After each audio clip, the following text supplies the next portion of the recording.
बिस्मिल्लाहिर्रहमानिर्रहीम। अस्सलाम वालेकुम नाजरीन, आप देख रहे हैं हमारा यूट्यूब चैनल पाकिस्तान तिब्बी न्यूज़ और मैं हूं आपका मेज़बान हकीम हबीबुर्रहमान कादरी।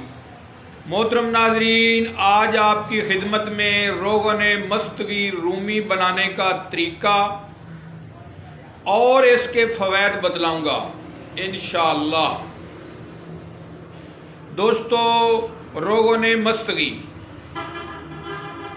एसाब की ताकत के लिए बेहतरीन ज़रिया है। एसाब को ताकत पहुंचाने के लिए बेहतरीन दवा है। एसाब को कवा करता है। साथियों, रोगन मस्तगी खासकर मैदा पर मालिश करने से मैदा की कमज़ोरी को फ़ौरन ख़त्म कर देता है। यानी रोगन मस्तगी ऐसे समझें, यूँ समझें कि ये एक किस्म की मैदा की ट्यूनिंग है। दोस्तों, पुराने से पुराने मैदा के मरीज़ रोगन मस्तगी की चंद दिन नीम गर्म रोगन मस्तगी की मालिश करें मैदा के मकाम पर और साथ अंदर 5 से 10 कतरे तक हिस्सा बकदरे जुस्सा अंदर इस्तेमाल करें तो मैदा के मर्ज़ को आप भूल जाएं। साथियों, ये रोगन मस्तगी दर्द कमर और पट्ठों की कमज़ोरी का बेहतरीन इलाज है, जो बिल्कुल अल्हम्दुलिल्लाह साइड इफ़ेक्ट से बिल्कुल पाक है। बहुत ही ज़्यादा मुफीद मालिश भी है और अंदर खाने के लिए दवा भी। आप सब साथियों को मशवरा दूंगा कि बनाएं और बनाकर इस्तेमाल करें और दुआओं में याद रखें। मोहतरम नाजरीन, नुस्खा सुनने से पहले हमारे चैनल पाकिस्तान तिब्बी न्यूज़ को ज़रूर सब्सक्राइब कर लीजिएगा और साथ बेल आइकन पर भी क्लिक कर दें ताकि हमारी हर आने वाली वीडियो का नोटिफिकेशन आप तक पहुंच जाए। नुस्खा सुन लें। आपने मस्तगी रूमी लेनी है 4 तोला और रोगन कुंजद यानी तिलों का तेल 1 पाव। नुस्खा दोबारा सुन लें।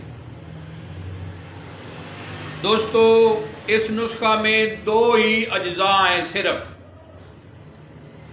पहले नंबर पे आपने मस्तगी रूमी लेनी है 4 तोला।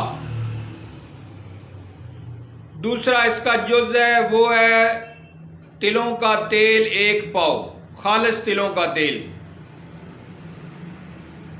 तरकीबे तैयारी इसकी इस तरह है कि आपने मस्तगी रूमी को पहले किसी खरल में डालकर बारीक इसका सफ़ूफ बना लेना है।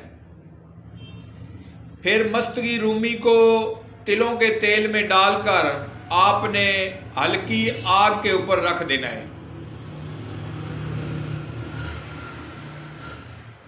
जब आप समझें कि मस्तगी रूमी तिलों के तेल के अंदर हल हो गई है तो इसको उतार कर पुन छान लें।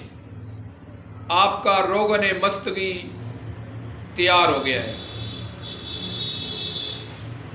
दोस्तों, इसका तरकीबे इस्तेमाल इस तरह है कि आपने 5 से 10 कतरे तक आप इसके इस्तेमाल कर सकते हैं। इस्तेमाल करने का तरीका यह है कि आपने कालपी मिश्री का सफ़ूफ बना के रख लेना है। तो 1 चम्मच छोटी कालपी मिश्री की आधा चम्मच भी ले सकते हैं। तो उसके ऊपर इन कतरों को आपने रोगन को डाल लेना है। 5 भी कतरे, 6 कतरे, 10 कतरे तक इस्तेमाल कर सकते हैं आप अंदर खाने के लिए। तो ऊपर मैदा के ऊपर मालिश करने के लिए इसका तरीका यूँ है कि आपने खाली पेट यानी खाना खाने से पहले, नाश्ता करने से पहले आपने खाली पेट नीम गरम इस रोगन की मैदा के मकाम पर आपने मालिश करनी है। तो इंशाअल्लाह अज़ीज़ आपको मैदा के किसी मर्ज़ का जाने का इंतज़ार नहीं करना पड़ेगा, बल्कि यूँ इंशाअल्लाह ये मैदे का मर्ज़ ख़त्म होता आपको नज़र आएगा। तो दोस्तों, आखिर में एक और बात नोट कर लें कि खुशियों की कमज़ोरी अगर बग़ैर हरारत के हो, खुशियों की कमज़ोरी, खुशियों का ज़ोफ़ अगर बग़ैर हरारत के हो तो रोगन मस्तगी इसके लिए कमाल की दवा है। यानी यूँ आपने खुशियों के ऊपर मालिश की और अंदर इसको इस्तेमाल किया और यूँ इंशाअल्लाह मर्ज़ रफ़ा दफ़ा हो जाएगा। अल्लाह आपका हामी नासिर हो, अपना ख्याल रखिएगा। अल्लाह नगेबान।